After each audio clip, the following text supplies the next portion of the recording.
Ассалаумағалейкум, қалдарың қалай достар. Бүгін осындай логотип жасаймыз. Бұл логотипті Dribble'дан алынған екен. Осыны жасап үйренетін боламыз. Бұл логотипті жасау үшін біз ең алдымен осы жерде круг табамыз. Қалыңдығын селекциясын өшіреміз, қалыңдығын көбейтеміз. Осылай.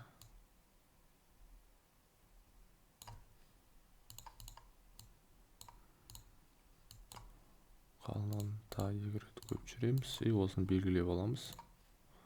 Осы инструментті алып шетін басатын боламыз.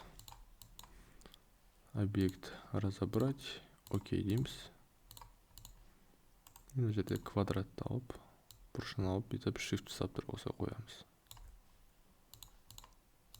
Осыны алып, байнан қойып қоямыз. Енді осыны аламыз, alt кнопкасы жасап тұрып көшіріп, осылай қойып қоямыз.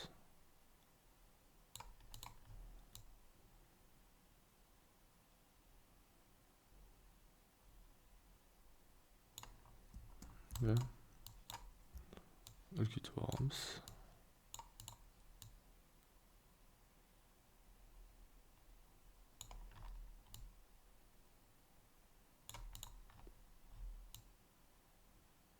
Осылай қойып қоямыз.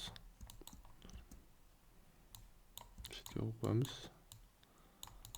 Осы екен белгілеп аламыз да, пипеткімен осыны таңдап цветін. Ақ түсін таңдаймыз. Ctrl-G дейміз. И артқы фонын көк түспен бояп қоямыз. Осыны басып аламыз, пипеткімен аламыз, осылай қоямыз. Артқы фонға жібереміз. Мінекей достар, осымен логотип жұмыс дайын болды. Сіздерге пайдалы болсам, лайк басып тіркелуді ұмытпаймыз. Егер де логотип керек болса маған жазыңыздар, ақылы түрде жасап беремін. Жарайды, жақсы, сау болыңыздар.